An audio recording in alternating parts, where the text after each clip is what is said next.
Alis na kami ngayon. Bali, hindi kami natuloy sa spot na dapat na pupuntahan namin kaninang umaga kasi nga medyo masama yung panahon dito sa Abra kagahapon pa.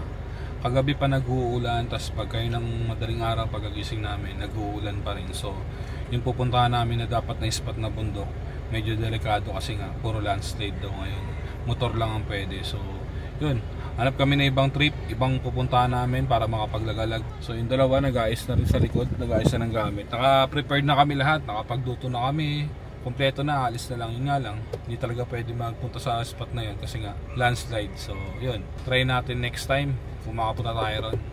Pero all goods pa rin, meron kaming ibang spot na pupuntahan ngayon. All goods? Okay na? Let's go, let's go. Okay, ngayon, cancel tayo ngayon sa unang lakad. Plan B tayo ngayon. May pupuntahan tayong lugar dito na historical. See what it is? Biyahe na kami, tapos ito yung view namin. Oh, what's that?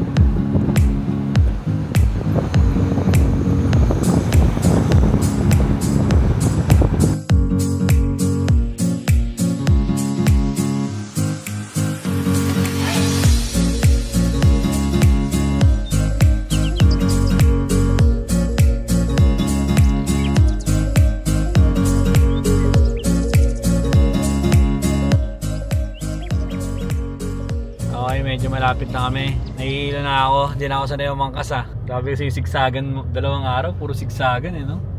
Pangatlo ngayon. Tatlong. Hindi naman masyado ngayon. Pero yung mga dalawang araw, grabe. Nahilo ako. Grabe, yung bundok nasa harapan na namin oh. Tapos bandang kaliwa, dagat na yun. Ayan oh. That's what I'm talking about, man! Kaya na tumambay dyan eh no? Gilid, nasa harapan lang namin yung mga bundok, kaliwat kanan. Ayan oh. Grabe. Sheesh!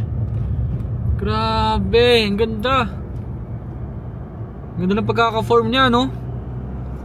Grabe, harap-harapan namin oh, yung bundok. Ayan oh. Ang laki. Solid no? Oo, green na green pa. Tulay ng Ilocos.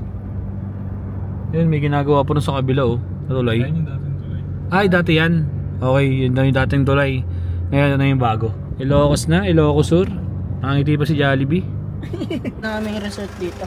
Hindi namin bibilin ah. Ay, hindi po ba? Parang may plug na sila eh. May plug sila eh. Pwede po namin tignan? Ba? Pwede po namin tignan? Hindi, dumagal lang kayo dyan. Salamat po. Opo. Yun dyan sa bato, yung... Kami nata pwede dyan eh. Parang wala. Baka balikan raw. Doon po, meron po kaya doon? Meron ka kasi yung mga tao kapag linggo, sabado, maraming pumunta. Sige tayo. Sige po, thank you. Salamat tayo. Check na lang po namin. Thank you po. Maglakad lang kayo, malapit lang naman. Okay po. Salamat po. So may nakita lang kami sa Google Map na resort, kaso nga lang hindi yata ano, parang hindi Parang naman private. talagang resort, parang private. Hindi naman siya talagang resort. Lakad tayo dito, tingnan natin sa unahan baka meron. Ito mag-iisa nga ritong kubo. Ayaw tayo rito, mga na lang tayo. Okay dyan? Wala.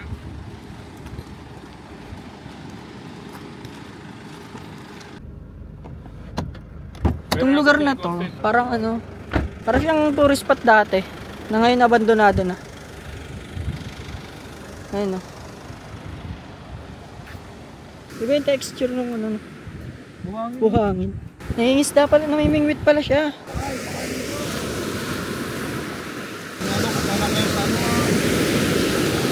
Akadbar. Malapit na po dito tayo. Wala na eh, kawain ka rin yun, nalipang ka rin talaga. Meron naman sa ano, may Bulala Resort, meron din doon. Ano siya? Tabi rin po siya ng dagat?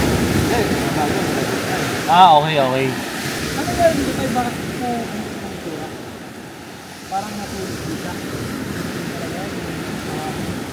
Yung pagkabuhangin na itong pinina talaga? Lakson yun. Ito naman po, yung mga dating mga parang bahay dyan. Ano po yan dati? Opo, parang mga dito. Baldo natin na hindi, naayos pa nga eh. Diba, naayos pa lang din tayo. Ay, naayos pa lang po pala yan. Sabihin, patayo pa lang. Ay. Okay. Gagawin pa lang po. Gawin pa lang po. Gagawin pa lang po. Pwede po kaya kami dyan pumeso tayo, kakain lang kami. Okay, sige. Sige po, tayo, salamat po. Thank you po. Di pala abandonado. Inaayos pa lang. Oo, kasi parang tanggal-tanggal na. Hindi, siguro may inaayos. Pero may mga abandonado na talaga na. Ano ba? Yung mga kulay, yung mga kulay ng pader, Luma mga na. kulay ng mga poste, di ba? Luma. Luma na. Ngayon, mamaya paikutan natin ng drone para makita natin yung buong ano na to, lugar na to. Kasi parang ano talaga siya, abandonadong lugar na. May nakita kaming area dito. Grabe. Ang creepy. Nakakatakot. Para siyang ano na. Abandonadong dating ano to. Resort na may mga bar eh. Tapos yung lupa kulay itim pa. Pero may nakausap naman kami kanina. Sabi, hindi raw to abandonado. Ginagawa pa lang daw. Pero yung itsura niya, tingnan nyo. Ito, parang playground siya. Palaruan na siya, yung mga upuan, tapos mga establishment, wala, sira-sira na, pati yung bubong. Nakakatakot lang. Tapos dito kami kakain ngayon, parang iba yung pakiramdam eh. Tapos yung lamesa, meron pang bote ng bata. Ayan no. Wala eh. Wala na. Uy, huwag mong galawin, balik pa rin mamaya yan ha. Tabi ko lang po ha, tabi ko lang po saglit. Kakain lang po kami, makikikain lang po kami. Pwesto lang po. Yung parang ano, yung parang sa paligid mo may nakahating yan. May nakasin. Ganun no? So wala eh, kahit itong malalaking ano, sarado. Bali, kain muna kami. Yung lugar na to sobrang tahimik.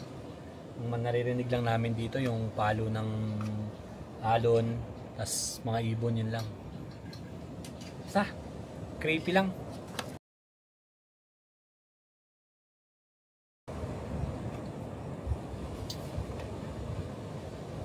Tama pa?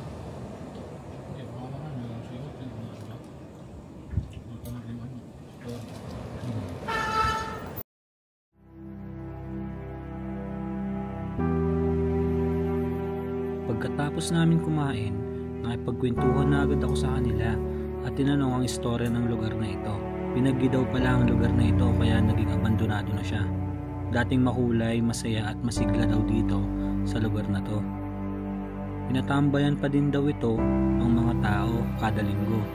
Subalit wala na nga lang mga upuan at lamesa na maayos na mauupuan, wala na ding mabibilan ng mga pagkain. Tinanong ko din sila bakit sila nandito. Ang sabi nila, palagi daw silang tumatambay dito pag break time nila sa school para magpahinga at magkwentuhan. Mamanatas ko eh. Mamana kayo, boss? Si? Mamana kayo? May mingwit? Oo, tatry natin kung meron. Yung lugar pala na to, ano pala siya, isa sa mga sikat na resort dito sa Bigan. Bali tawag nila Kawayan Choco Surf Point. Panood ko sa SOCMED yung mga video dito dati. Sobrang buhay na buhay pala to dati. Grabe. Day and night, ang daming tao. Tapos ngayon, ganito na yung nangyari. Binagyo raw siya.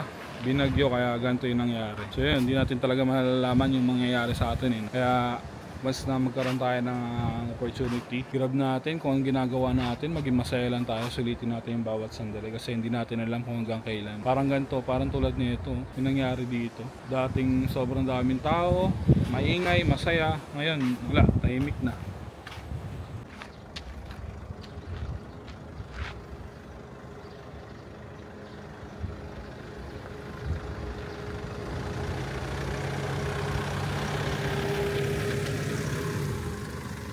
Biyahe na kami ulit. Oo, no? Ito na yung baba. Yeah. Oo.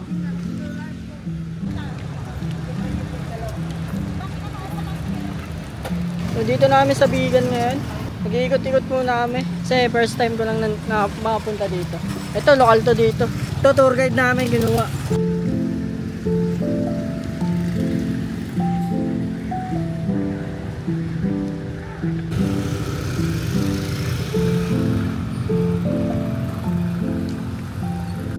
Alright, sa kalesa na kami. Ito yung Bigan St. Paul Cathedral, sir.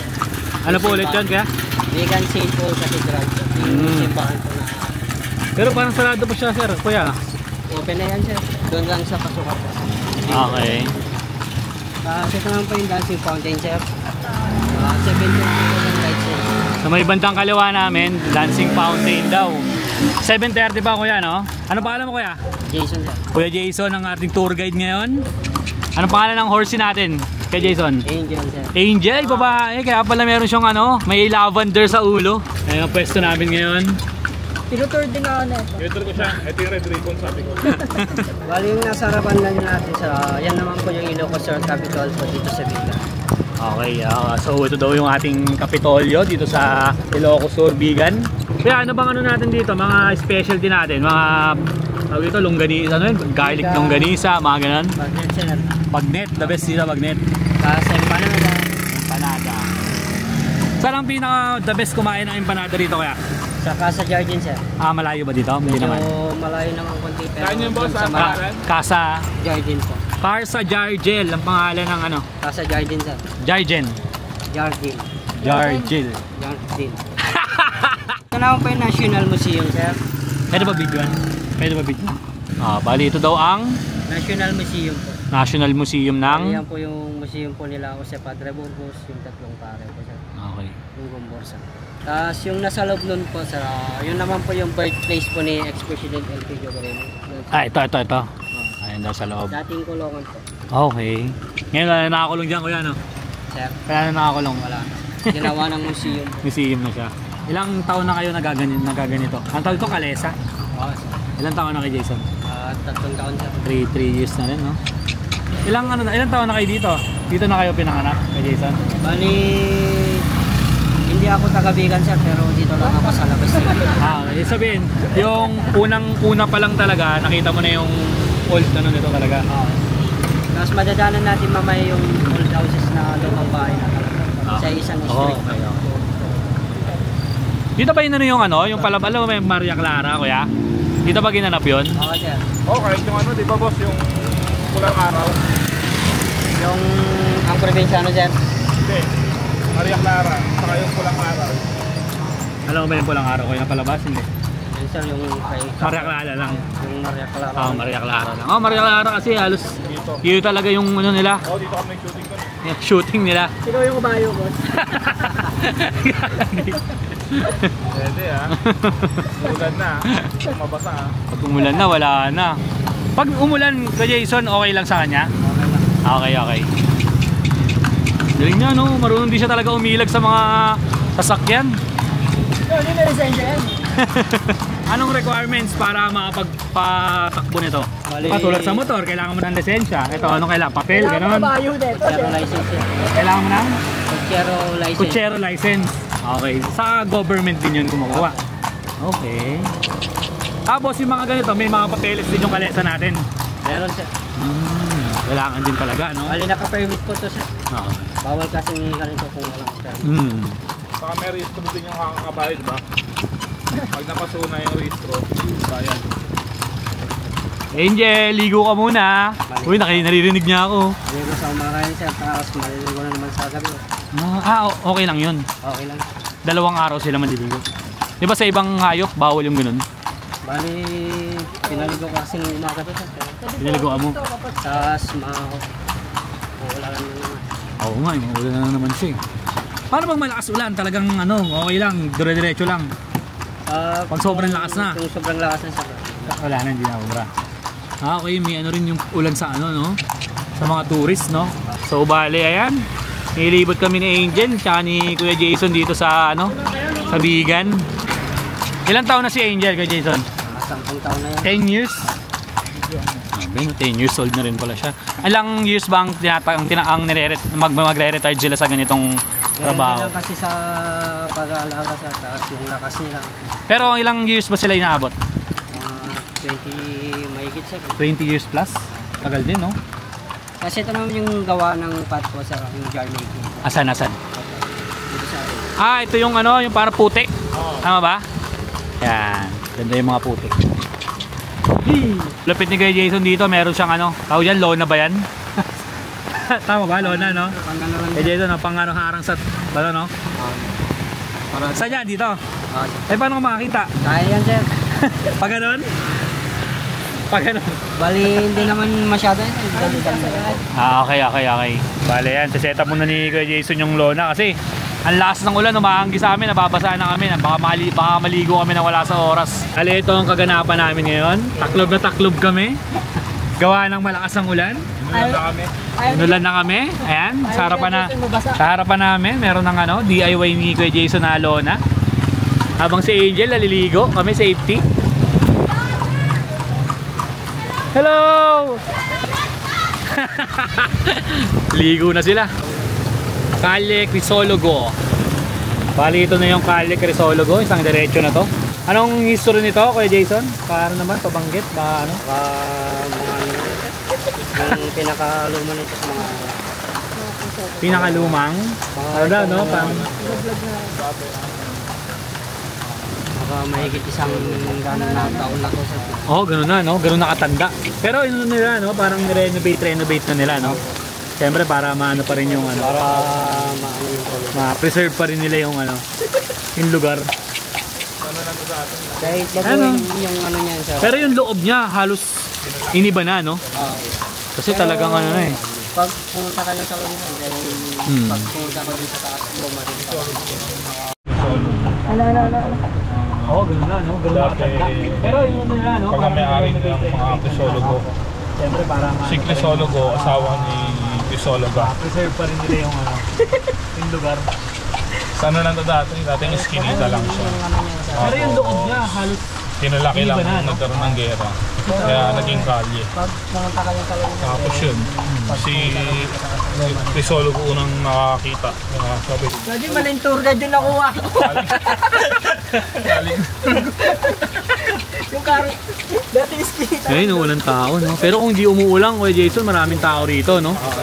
Kasi maulan eh. Di ba Yung shootingan ng Maria Clara, sir, yung Diyan. nakasap lang po. Tapos ito naman, Sayang, gaganda sa... bahay na to, sir. Dito sila tumira sa Pardo nung nag-shooting sila. Doon sila nag-stay. So, tapos na namin kumain ng famous empanada dito sa Bigan. Back to Calesa kami. Busog na ang mga oat. Oo, ito na, biyahe na ulit kami. Maulan pa rin dito, ayaw pa rin huminto ng ulan. Ito kami ngayon sa bilihan ng longganisa. Bali ito, pangalan niya Hermas Longganisa and bagnet. Yung mga bagnet nila, oh.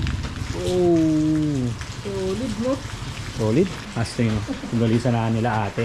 Pinapak talaga yan. Talagang fresh yan tayo, no? Opo. Yan, pinapak pa lang nila ate, oh. Si Angel. Hi, Angel. Ay, ito pala sa kabila.